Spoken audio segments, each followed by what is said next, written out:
திமுக கூட்டணியில் காங்கிரஸ் கட்சிக்கு ஒரு ராஜ்யசபா சீட் ஒதுக்குவது தொடர்பாக இன்று மாலை ஒப்பந்தம் கையெழுத்தாகிறது. திமுக கூட்டணியில் காங்கிரஸ் கட்சிக்கு 28 சட்டமன்ற தொகுதிகள் ஒதுக்கப்படலாம் என்றும் தகவல் வெளியாகி உள்ளது. அதிமுக பொதுச் செயலாளர் எடப்பாடி பழனிசாமி தலைமையில் மாவட்ட செயலாளர்கள் கூட்டம் நடைபெற்று வருகிறது. மாநிலங்களவை தேர்தல் தொடர்பாக கூட்டத்தில் ஆலோசிக்கப்படுகிறது.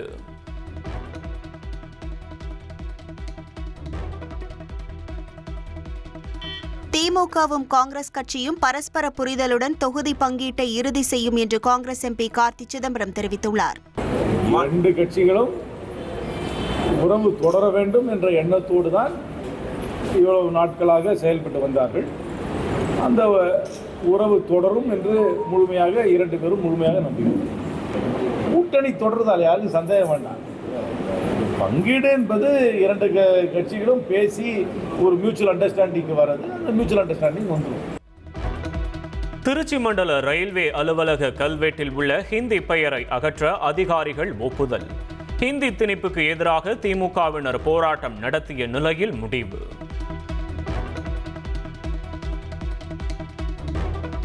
அதிமுகவில் உள்ள 80% தொண்டர்கள் திமுகவில் இணையும் சூழல் உள்ளதாக ஓபிஎஸ் தெரிவித்துள்ளார். ஜெயலலிதாவிற்கு துரோகம் செய்ததாக கூறிய முன்னாள் அமைச்சர்களின் கருத்திற்கு பதில் சொல்ல தேவையில்லை, மக்களே சொல்லிவிட்டார்கள் என கூறினார். தஞ்சையில் தவேக நிர்வாகிகள் சந்திப்பு கூட்டத்தில் கட்சியின் தலைவர் விஜய் பங்கேற்று உரையாற்றினார். பச்சை துண்டு அணிந்து விஜய் பிரச்சார வாகனம் மீது ஏறியதுமே தவேக நிர்வாகிகள் தொண்டர்கள் கட்சி துண்டை சுழற்றியபடி ஆர்ப்பரித்தனர்.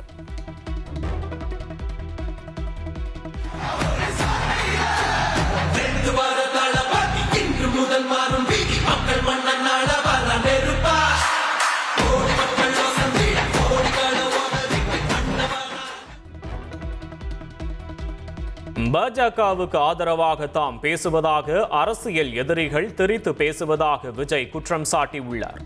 இனிமேல் சிறுபான்மையினர் ஆதரவு கிடைக்காது என்பதால் தில்லுமுள்ளு செய்கின்றனர் என்றும் விமர்சித்துள்ளார்.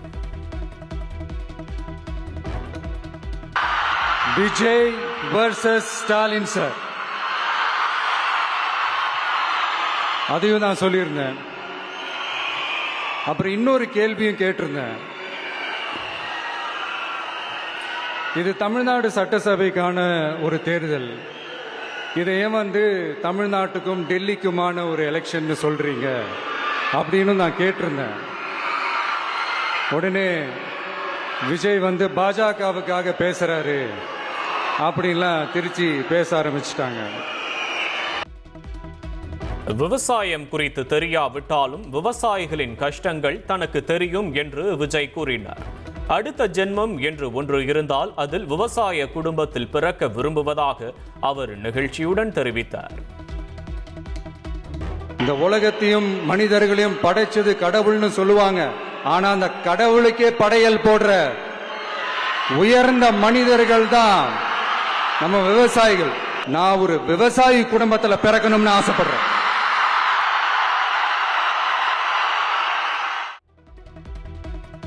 நானும் டெல்டாக்காரன் தான் என விவசாயிகளின் காதில் டால்டா ஊற்ற விரும்பவில்லை என்று விஜய் கூறினார்.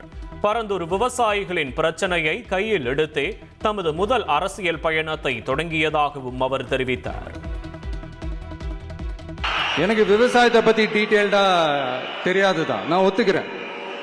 அதனால மற்றவங்க மாதிரி நானும் டெல்டாக்காரன் தான் அப்படின்னு உங்க காதுல டால்டா ஊத்தலாம் நான் வரல. எனக்கு விவசாயத்தை பத்தி டீட்டெயிலா தெரியலனா கூட அவங்க படுற கஷ்டங்களை பத்தி எனக்கு நல்லாவே தெரியும்.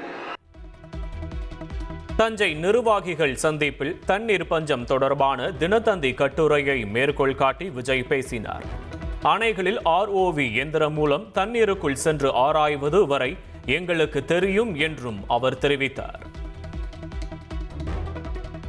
ஐநா சபை ஒரு ரிப்போர்ட் ஒன்று வெளியிட்டிருந்தாங்க. அது கூட தினத்தந்தி நியூஸ்ல கூட வந்துச்சு. உடனே கூகுள் பண்ணி எதுவும் தேடாதீங்க. உங்க ஏஜென்சி வச்சு எதுவும் சர்வே கிருவே எடுக்காதீங்க. எதுக்கு உங்களுக்கு சிரமம்? நானே என்னன்னு சொல்றேன். தண்ணீர் திவால் அப்படின்ற அந்த தலைப்புல தண்ணியே இல்லாம திவால் ஆக போகுது அப்படின்ற அந்த கட்டுரை படிக்கும் போது உண்மையிலேயே மனசுக்கு ரொம்ப பகீர்னு இருந்தது. இந்தியாவிலேயே அது முக்கியமா நம்ம தமிழ்நாட்டில் இன்னும் கொஞ்ச காலத்திலேயே தண்ணியே இல்லாம திவாலாக போகுதாம். அதுக்கு காரணம் நிலத்தடி நீரை பாதுகாக்காம விட்டதுதான் காரணமா. நீட் தேர்வை ரத்து செய்யும் ரகசியம் இருப்பதாக திமுகவினர் கூறியது மிகப்பெரிய மோசடி என்று விஜய் விமர்சித்தார். மோசடியான ஆட்சிகளிலேயே மிக முக்கியமான மோசடி ஆட்சி திமுக ஆட்சிதான் என்றும் அவர் காட்டமாக கூறினார். நாங்க நீட்டை ஒழிப்போம். ஆகா ஆகா ஆகா ஆகா, எவ்வளவு பெரிய ஒரு மோசடி இது. கேட்டா நாங்க தான் முன்மாதிரி ஆட்சின்னு சொல்லுவாங்க. மோசடி ஆட்சி. ஆட்சி முடியும் தருவாயில் பெரிய திட்டங்களுக்கு அடிக்கல் நாட்டுவது ஏன் என்று திமுக அரசுக்கு தாவேகா தலைவர் விஜய் கேள்வி எழுப்பினார். தாவேகா ஆட்சியில் முதல் வருடத்தில் அடிக்கல் நாட்டப்பட்டு 5 வருடங்களுக்குள் பணிகள் முடிக்கப்படும் என்றும் அவர் உறுதியளித்தார். அந்த ஆட்சி முடிகிற டைம்ல அந்த கடைசி 6 மாசம், அந்த 1 வருஷம், அந்த 1.5 வருஷத்துல அதுக்கான திட்டத்தை கொண்டு வருவாங்க, அதுக்கான அடிக்கலை நாட்டுவாங்க. அதுக்கப்புறம் எலெக்ஷன் வரும், தோத்துருவாங்க. கேட்டா எங்க ஆட்சி தான் முடிஞ்சிருச்சே அப்படின்னு நாடகம் ஆடுவாங்க. இல்ல நான் தெரியாம தான் கேட்கிறேன். மக்கள் மேல உங்களுக்கு உண்மையிலே அந்த அக்கறை இருந்துச்சுன்னா ஆட்சிக்கு வந்த உடனே இந்த மாதிரி பெரிய பெரிய திட்டங்கள்லாம் ஸ்டார்ட் பண்ண வேண்டியது தானே. அதனால ஆட்சி முடியும் போது அடிக்கல் நாட்டுறது. தாவேகா ஆட்சி அமைந்ததும் 5 ஏக்கர் வரை நிலம் வைத்திருக்கும் விவசாயிகளின் கூட்டுறவு வங்கி பயிர்க்கடன்கள் ரத்து செய்யப்படும் என்று விஜய் வாக்குறுதி அளித்தார். 5 ஏக்கருக்கு மேல் நிலம் வைத்திருப்பவர்களின் பயிர்க்கடனில் 50 விழுக்காடு வரை தள்ளுபடி செய்வது குறித்தும் பரிசீலிப்போம் என்றும் அவர் தெரிவித்தார். 5 ஏக்கர் வரை நிலமுள்ள விவசாயிகள் வேளாண் கூட்டுறவு வங்கிகளில் வாங்கிய பயிர்க்கடன் முழுமையாக ரத்து செய்வதற்கும், 5 ஏக்கருக்கு மேல் உள்ள விவசாயிகள் வேளாண் கூட்டுறவு வங்கிகளில் வாங்கிய பயிர்க்கடன் 50% வரை ரத்து செய்வதற்கான சாத்திய கூறுகளை ஆராய்ந்து உறுதியாக நடவடிக்கை எடுப்போம். 2 ஏக்கருக்கும் கீழாகவும் நிலமற்ற விவசாயிகளின் குழந்தைகளின் உயர்கல்வி செலவை அரசே ஏற்கும் என்று விஜய் வாக்குறுதி அளித்துள்ளார். உரத்தட்டுப்பாட்டை போக்கவும் நேரடி நெல் கொள்முதல் நிலையங்களில் லஞ்சத்தை தடுக்கவும் நடவடிக்கை எடுப்போம் என்று விஜய் கூறியுள்ளார். 2 ஏக்கர் வரை நிலமுள்ள விவசாயிகள் மற்றும் நிலமற்றவர்கள் குடும்பத்தில் யாரும் மாநில மற்றும் ஒன்றிய அரசு ஊழியராக இல்லாமல் இருக்கும் பட்சத்தில் அவர்களின் குழந்தைகளின் பொறியியல் மற்றும் மருத்துவம் உள்ளிட்ட தொழிற்கல்வி முதல் அனைத்து வகை படிப்புகளுக்குமான முழு செலவையும் அரசே ஏற்கும். திமுக தொடர்ந்து 2வது முறையாக ஆட்சி அமைத்ததாக சரித்திரம் இல்லை என்று விஜய் கூறினார். மறைந்த முன்னாள் முதல்வர் கருணாநிதியால் அதனை செய்ய முடியவில்லை என்றும் அவர் தெரிவித்தார். கரூர் துயர சம்பவம் முதல் ஜனநாயகன் படம் வரை என் மீது பழி சுமத்துகிறார்கள் என்று விஜய் கூறினார். ஜனநாயகன் விவகாரத்தில் முதல்வர் உட்பட ஒரு சிலர் குரல் கொடுத்ததாகவும் அவர்களுக்கு நன்றி என்றும் விஜய் தெரிவித்தார். கரூர்ல ஆரம்பிச்சு நம்ம ஜனநாயகன் படம் ரிலீஸ் வரைக்கும், ஆனா அந்த ரிலீஸ் பிரச்சனையில நிறைய பேர் குரல் கொடுத்தாங்க. முக்கியமா நம்மளுடைய முதல்வர் அவர்கள் கூட பூசி மொழிகி பட்டும் படாம குரல் கொடுத்தாங்க. But what ever it is, குரல் கொடுத்த அவங்களுக்கும் மற்றவங்க எல்லாருக்கும் இந்த நேரத்தில் என்னுடைய நன்றியை தெரிவிச்சுக்கிறேன். தஞ்சை அருகே விஜயின் வாகனத்தை பின்தொடர்ந்து சென்ற 10க்கும் மேற்பட்ட இருசக்கர வாகனங்கள் விபத்தில் சிக்கின. ஒருவர் பலத்த காயத்துடன் மீட்கப்பட்டு மருத்துவமனைக்கு அனுப்பி வைக்கப்பட்டார்.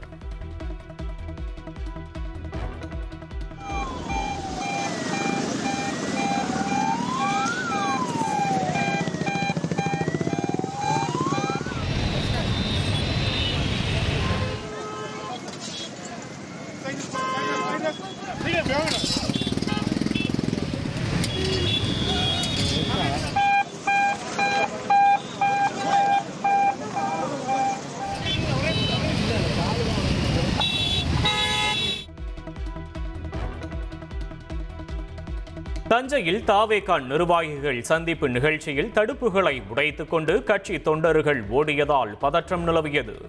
ஒருவர் மீது ஒருவர் மோதி கீழே விழுந்ததில் ஒரு சிலர் காயமடைந்தனர்.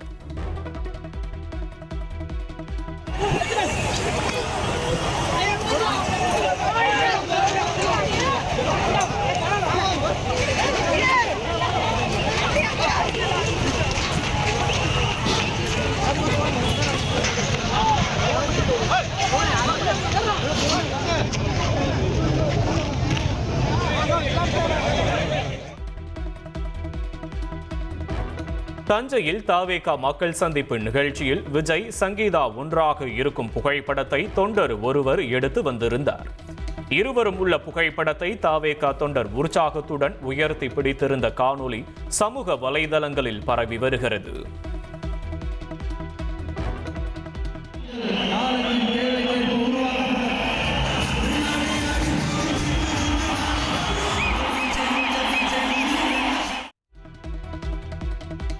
ஜாய் கிறிசில்டா தொடர்ந்த வழக்கில் மாதம்பட்டி ரங்கராஜுக்கு DNA பரிசோதனை நடத்த சென்னை உயர்நீதிமன்றம் அனுமதி வழங்கியுள்ளது.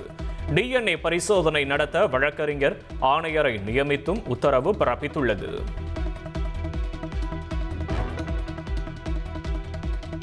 சென்னையில் ஆபரண தங்கத்தின் விலை 2வது நாளாக சவரனுக்கு 2120 ரூபாய் சரிந்துள்ளது. 1 கிராம் 15,200 ரூபாய்க்கும், 1 சவரன் தங்கம் 1,21,600 ரூபாய்க்கும் விற்பனை செய்யப்படுகிறது. சென்னையில் தங்கத்தை தொடர்ந்து வெள்ளி விலையும் கிலோவுக்கு 20,000 ரூபாய் குறைந்துள்ளது. 1 கிராம் 295 ரூபாய்க்கும், 1 கிலோ கட்டி வெள்ளி 2,95,000 ரூபாய்க்கும் விற்பனை செய்யப்படுகிறது. சென்னை மாநில கல்லூரியில் 63 கோடி மதிப்பில் கட்டப்பட்டுள்ள கலைஞர் அரங்கத்தினை முதலமைச்சர் மு.க. ஸ்டாலின் திறந்து வைத்தார். தொடர்ந்து கல்லூரி மாணவர்களுக்கு மடிக்கணினியையும் வழங்கினார்.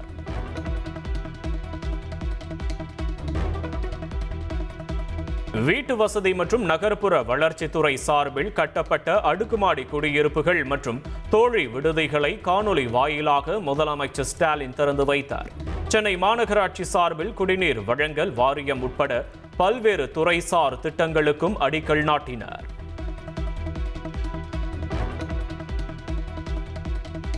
பணி பாதுகாப்பு உள்ளிட்ட 9 அம்ச கோரிக்கைகளை வலியுறுத்தி தமிழ்நாட்டின் பல்வேறு மாவட்டங்களில் வருவாய்த்துறை சங்கங்களின் கூட்டமைப்பினர் சார்பில் சாலை மறியல் போராட்டம் நடைபெற்றது. பல ஊர்களில் சாலையில் படுத்து உருண்டு போராட்டத்தில் ஈடுபட்டவர்களை போலீசார் கைது செய்தனர்.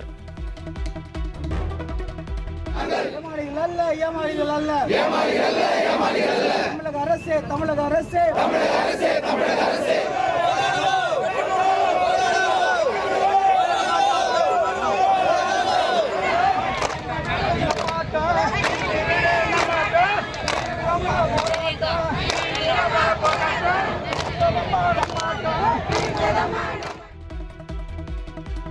காவல் மரணமடைந்த திருப்புவனம் அஜித்குமார் மீது நகை திருட்டு புகார் அளித்த நிகிதா மதுரை மாவட்ட கூடுதல் தலைமை குற்றவியல் நீதிமன்றத்தில் விசாரணைக்கு ஆஜரானார். நிகிதா அளித்த புகாரை முடித்து வைக்க உள்ளதாக சிபிஐ தரப்பில் வாதம் முன்வைக்கப்பட்ட நிலையில் அதற்கு அவர் ஆட்சேபனை தெரிவிக்கவில்லை. அஜித்குமார் மீதான நகை திருட்டு புகாரில் உண்மை இல்லை என சிபிஐ தெரிவித்தது குறித்த கேள்விக்கு பதிலளித்த நிகிதா தன் மீது எந்த தவறும் இல்லை என கூறியுள்ளார். இந்த விவகாரத்தில் தன்னை சுற்றி எந்த அரசியல்வாதிகளோ வழக்கறிஞர்களோ இல்லை எனவும் அவர் தெரிவித்துள்ளார். இலங்கை கடற்பகுதியில் சென்ற ஈரான் கப்பல் மீது நடத்தப்பட்ட தாக்குதலில் 101 பேர் மாயமாகினர். 78 பேர் காயமடைந்த நிலையில் தாக்குதல் குறித்து இலங்கை அதிகாரிகள் விசாரணை மேற்கொண்டு வருகின்றனர்.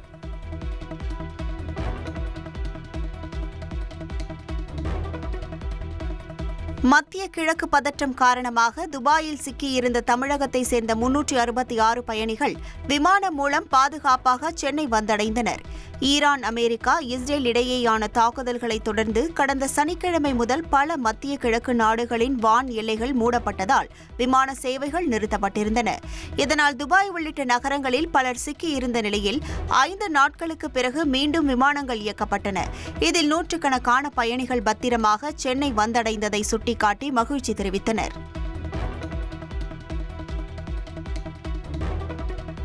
கமேனி கொல்லப்பட்டதற்கு பின் அவரது மகன் மொய்சவா கமேனி உச்ச தலைவராக நியமிக்கப்பட்டதாக வெளியான தகவலுக்கு ஈரான் அரசு மறுத்துள்ளது. தலைமை மாற்றம் குறித்து வெளியான செய்திகள் வெறும் வதந்திகளே என்றும் ஈரான் தரப்பு தெளிவுபடுத்தியுள்ளது.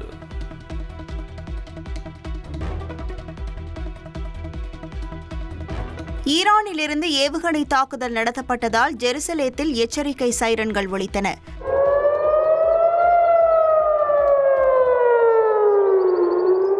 மேலும் வானில் பாய்ந்த ஈரான் ஏவுகணைகள் தடுத்து வீழ்த்தப்படும் காட்சிகளும் வெளியாகியுள்ளன. இதனிடையே அமெரிக்க அதிபர் டிரம்ப் மற்றும் இஸ்ரேல் பிரதமர் பென்ஜமின் நெதன்யாகு போரின் காலக்கெடு குறித்து தெளிவான பதில் அளிக்காத நிலையில் இஸ்ரேலின் ராணுவ நடவடிக்கை 2 வாரங்களுக்கு திட்டமிடப்பட்டதாகவும் அது எதிர்பார்த்ததை விட வேகமாக முன்னேறி வருவதாகவும் தகவல்கள் தெரிவிக்கின்றன.